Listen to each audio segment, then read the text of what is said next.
Hi friends, welcome to I Plus Training Solutions.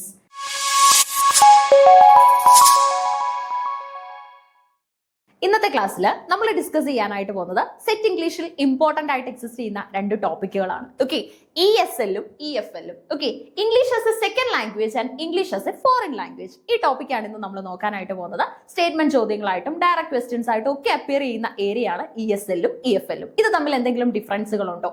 ഈ ഡിഫറൻസുകൾ എങ്ങനെയാണ് സ്റ്റേറ്റ്മെന്റുകളായിട്ട് വരുന്നത്? ആ കാര്യങ്ങൾ നമുക്കൊന്ന് പരിചയപ്പെടാം. ഓക്കെ, അപ്പൊ ശ്രദ്ധിച്ചേ, the key difference between ESL, English as a second language, and EFL, English as a foreign language, lies in the environment where English is being learned. ഏറ്റവും ഇമ്പോർട്ടന്റ് ആയിട്ടുള്ള കാര്യമല്ലേ? നിങ്ങളൊന്ന് ആലോചിച്ച് നോക്കിക്കേ, എന്താണ് ശരിക്കും പറഞ്ഞാൽ ESL-ഉം EFL-ഉം തമ്മിലുള്ള വ്യത്യാസം? എവിടെയാണ് നമ്മൾ അത് ഉപയോഗത്തിൽ കൊണ്ടുവരുന്നത്? അല്ലെ, ഇപ്പം മദർ ടങ് ആയിട്ട് ഇംഗ്ലീഷ് ഫോളോ ചെയ്യുന്നവരെ സംബന്ധിച്ചിടത്തോളം അവരുടെ മദർ ടങ് ആണിത്, അല്ലെ, അവരുടെ മാതൃഭാഷയാണ്. സോ അവർക്ക് അത്രയും പ്രാവീണ്യം അതിനകത്ത് ഉണ്ടായിരിക്കും. പഠിച്ചല്ല അവരത് പറയുന്നത്, അവരത് അക്വയർ ചെയ്തെടുക്കുകയാണ്, അവരത് നേടിയെടുക്കുകയാണ് ചെയ്യുന്നത്, അല്ലെ. സോ ഇനി നോക്കിക്കേ, നമുക്ക് EFL എന്ന് പറഞ്ഞു കഴിഞ്ഞാൽ എന്താണ്? അപ്പൊ അങ്ങനെയുള്ള ആൾക്കാരെ സംബന്ധിച്ചിടത്തോളം, ഇംഗ്ലീഷ് അവരുടെ മദർ ടങ് ആയിട്ടുള്ള ആൾക്കാരെ സംബന്ധിച്ചിടത്തോളം English is their important language. Okay, അവരുടെ പ്രധാനപ്പെട്ട ഭാഷയായിട്ട് അത് എക്സിസ്റ്റ് ചെയ്യും. ഇനി EFL എന്ന് പറഞ്ഞാൽ ഇംഗ്ലീഷിനെ ഫോറിൻ ലാംഗ്വേജ് ആയിട്ട് എടുത്ത് പഠിക്കുന്നവർ. നമ്മൾ ഇന്ത്യക്കാരൊക്കെ തന്നെ ഇംഗ്ലീഷിനെ ഒരു ഫോറിൻ ലാംഗ്വേജ് ആയിട്ട് കൺസിഡർ ചെയ്താണ് പഠിക്കുന്നത്. അപ്പൊ അങ്ങനെയുള്ള ആൾക്കാരെ സംബന്ധിച്ചിടത്തോളം നമ്മൾ സ്ട്രിക്റ്റ് ആയിട്ടുള്ള ഒരു ലേണിംഗ് എൻവയോൺമെന്റിൽ പഠിച്ചെടുക്കുകയാണ്, കമ്മ്യൂണിക്കേറ്റ് ചെയ്തും ലേൺ ചെയ്തും നമ്മൾ പഠിച്ചെടുക്കുകയാണ് ചെയ്യുന്നത്. ഓക്കെ, അപ്പൊ ഈ കാര്യങ്ങളെ കുറിച്ച് കൃത്യമായിട്ട് നമുക്കൊന്ന് നോക്കാം. EFL-ഉം ESL-ഉം. Okay, ESL refers to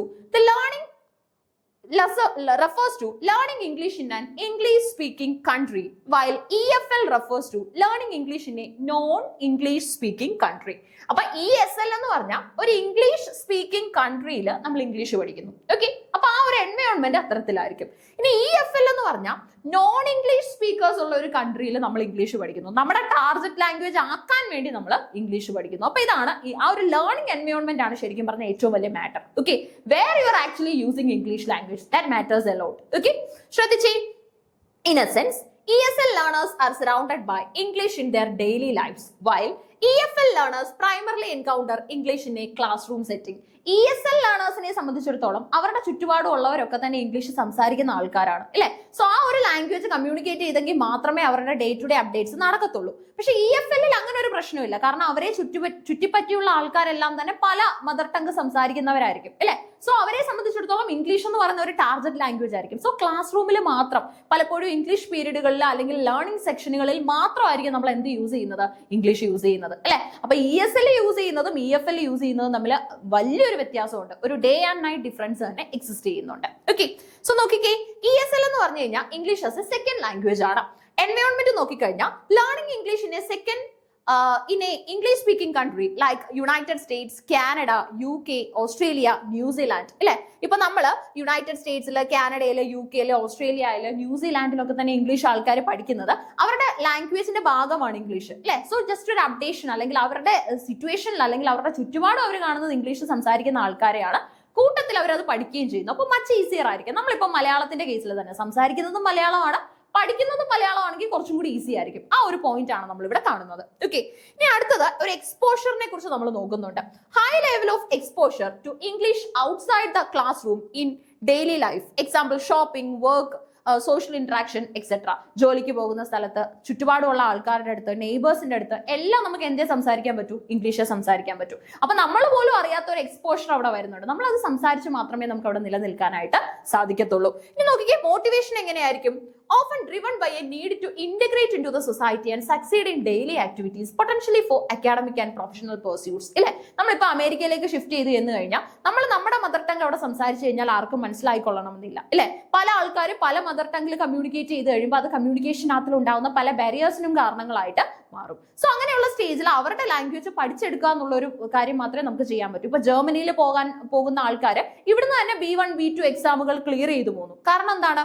അവിടെ ചെന്ന് കഴിഞ്ഞാൽ അവർ അങ്ങനെ ഒരു എൻവയോൺമെന്റിലേക്കാണ് പോകുന്നത്, അല്ലെ. ഇനി അതുപോലെ തന്നെ IELTS ടെസ്റ്റുകൾ എല്ലാവരും ക്വാളിഫൈ ചെയ്തിട്ടാണ് ഇവിടുന്ന് ഇൻടേക്സ് നടത്തുന്നത്. കാരണം എന്താണ്? they are actually going to such a scenario, they need this English as their most important language. Okay, ഇനി ശ്രദ്ധിച്ചേ, often driven by a need to integrate into the society and succeed in daily activities and potentially for academic or professional pursuits. ഇനി focus പറയാനുള്ളത് may include more emphasis on practical language skills, cultural integration and navigating daily life. അല്ലെ, day to day updates നടക്കാനായിട്ട് നമ്മൾ എന്ത് ചെയ്യുന്നു, ഈ ഒരു ലാംഗ്വേജിലേക്ക് stick on ചെയ്യുന്നു. അപ്പൊ ESLും EFLും നമ്മൾ ഡിഫറൻസിൽ പഠിക്കുകയാണ്. ESL എന്ന് പറഞ്ഞാൽ ചുറ്റുപാട് നമുക്ക് ഇംഗ്ലീഷ് പറയുന്ന ആൾക്കാരായിരിക്കും, അതുകൊണ്ട് തന്നെ ഓട്ടോമാറ്റിക്കലി നമുക്കൊരു എക്സ്പോഷർ കൂടുതലായിട്ട് കിട്ടും. ഇനി EFL വരുന്ന സമയത്ത് എന്ത് സംഭവിക്കും, English as a foreign language ആയിട്ട് അത് മാറും. അല്ലെ, എൻവയോൺമെന്റ് നോക്കിക്കഴിഞ്ഞാൽ learning English in a country where English is not the primary language of communication. ഇന്ത്യയുടെ അവസ്ഥ നമ്മൾ പറഞ്ഞു കഴിഞ്ഞാൽ exposure, limited exposure to English outside the classroom, learning primarily occurs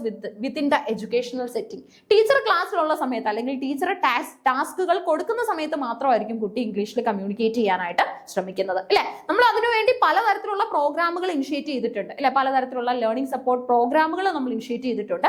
എന്നാൽ പോലും EFLന്റെ കേസിൽ എക്സ്പോഷർ കുറവായിരിക്കും. അല്ലെ, നമ്മൾ വേറൊരു ഭാഷ സംസാരിച്ചു കഴിഞ്ഞാലും ചുറ്റുപാടുള്ള ആൾക്കാർക്ക് അത് മനസ്സിലാക്കി എടുക്കാനായിട്ട് സാധിക്കും. അപ്പൊ നമ്മൾ അത്രയും കൂടുതൽ എന്ത് ചെയ്യില്ല, വർക്ക് ചെയ്യാനായിട്ട് ശ്രമിക്കില്ല. കാരണം ബാക്കി ഒരു ലാംഗ്വേജ് പറഞ്ഞു കഴിഞ്ഞാലും എല്ലാവർക്കും മനസ്സിലാവും, എല്ലാവരും അതിന് റെസ്പോണ്ട് ചെയ്യും, നമ്മുടെ ആക്ടിവിറ്റീസ് എല്ലാം നടന്നോളും. സ്പീക്കിംഗ് അല്ലെങ്കിൽ സ്റ്റഡി സ്പേസിൽ മാത്രമായിട്ട് നമ്മൾ എന്തിനെ മാറ്റും, ലിമിറ്റ് ചെയ്യും, ഇംഗ്ലീഷിനെ ലിമിറ്റ് ചെയ്യും. അപ്പൊ നമുക്ക് അത്രയും അങ്ങോട്ട് ഇംഗ്ലീഷ് ലാംഗ്വേജിൽ ഷൈൻ ചെയ്യാനായിട്ട് സാധിക്കില്ല. ഇനി നോക്കിക്കേ, മോട്ടിവേഷൻ നോക്കുവാണെങ്കിൽ can be for academic purposes, professional advancements or personal enrichment. അല്ലെ, അക്കാഡമിക് പേർപ്പസിന് വേണ്ടി, പ്രൊഫഷണൽ അഡ്വാൻസ്മെന്റ് കിട്ടാൻ വേണ്ടി, പേഴ്സണൽ അച്ചീവ്മെന്റുകൾക്ക് വേണ്ടിയൊക്കെ ആയിരിക്കും നമ്മൾ അവിടെ ലാംഗ്വേജിന് ഫോക്കസ് കൊടുക്കുന്നത്. ഓക്കെ, ഇനി നോക്കിക്കേ, മച്ച് ഫോക്കസ് EFLൽ എന്തിനാണെന്ന് ചോദിച്ചു കഴിഞ്ഞാൽ may focus on more formal aspects of language such as grammar and literature and may have a less immediate need for conversational fluency. പലപ്പോഴും നമ്മൾ നേരിടുന്ന ഒരു പ്രശ്നമല്ലേ, നിങ്ങൾ തന്നെ ആലോചിച്ച് നോക്കിക്കേ, നമ്മൾ ഗ്രാമറും റൂളുകളും എല്ലാം കൃത്യമായിട്ട് പഠിച്ചു വെക്കുന്നു, പക്ഷെ അത് എങ്ങനെ ആഡ് ചെയ്യണം, എങ്ങനെ നമ്മുടെ കമ്മ്യൂണിക്കേഷനിൽ കൊണ്ടുവരണം എന്നുള്ള കാര്യത്തിൽ പലപ്പോഴും നമുക്ക് മിസ് ക്ലാരിറ്റീസ് ഉണ്ടായിരിക്കും. അതിന്റെ പേരിൽ നമ്മൾ സംസാരിക്കില്ല, സംസാരിക്കാനായിട്ട് ആൾക്കാർ ഒരു ബുദ്ധിമുട്ട് കാണിക്കും, പക്ഷെ ഗ്രാമറും പാറ്റേൺസും എല്ലാം അറിയായിരിക്കും. പക്ഷെ ESL അങ്ങനെ ഒരു പ്രശ്നമില്ല, കാരണം ചുറ്റുപാടും ഇംഗ്ലീഷ് സംസാരിക്കുന്ന ആൾക്കാരാണെങ്കിൽ കുറച്ച് കൺഫ്യൂഷൻസും അതുപോലെ തന്നെ നമുക്ക് പ്രശ്നങ്ങളും ഉണ്ടെങ്കിൽ പോലും കമ്മ്യൂണിക്കേറ്റ് ചെയ്ത് അത് ശരിയാക്കാൻ പറ്റും. പക്ഷെ ഇവിടുത്തെ കേസിൽ ഗ്രാമർ കറക്റ്റ് ആവുമോ, തിയറി കറക്റ്റ് ആവുമോ എന്നുള്ള കോൺസെപ്റ്റിൽ നമ്മൾ സംസാരിക്കാനായിട്ട് മടിക്കും, കാരണം നമ്മുടെ ചുറ്റുപാടുള്ള ആൾക്കാർ ഇംഗ്ലീഷ് സംസാരിക്കുന്നവരല്ല. ഓക്കെ, അങ്ങനെ ഒരു പ്രശ്നം EFL നേരിടും. ഇനി നോക്കിക്കേ, നമുക്ക് കുറച്ച് സിംപ്ലർ ടേംസിൽ ഇത് നോക്കിക്കഴിഞ്ഞാൽ ESL വേഴ്സസ് EFL നമ്മൾ നോക്കിക്കഴിഞ്ഞാൽ, if you are living in an English speaking country and learning English, it's ESL. നിങ്ങളൊരു ഇംഗ്ലീഷ് സ്പീക്കിംഗ് കമ്മ്യൂണിറ്റിയിൽ ചെന്നിട്ട്, കൺട്രിയിൽ ചെന്നിട്ട് ഇംഗ്ലീഷ് പഠിക്കുകയാണെങ്കിൽ അത് ESL ആണ് കേട്ടോ. നിങ്ങളുടെ ചുറ്റുപാടുള്ള ആൾക്കാരും ഇംഗ്ലീഷിലായിരിക്കും സംസാരിക്കുന്നത്. So if you are learning English in a non English speaking country, it's EFL. Okay, non English speaking കൺട്രിയിൽ നിങ്ങൾ ഇംഗ്ലീഷ് പഠിക്കുകയാണെങ്കിൽ അത് EFL ആണ്. സോ അപ്പൊ നമ്മൾ തന്നെ കുറച്ച് സെൽഫ് മോട്ടിവേഷൻ ഒക്കെ കൊടുത്ത് സംസാരിക്കുന്ന ആൾക്കാരെ കണ്ടെത്തി സംസാരിക്കുക എന്നുള്ള ഒരു ഓപ്ഷൻ ആണ് അവിടെ ഉള്ളത്. ഓക്കെ, പിന്നെ നമുക്ക് സ്വയം ഡെവലപ്പ് ചെയ്യാം.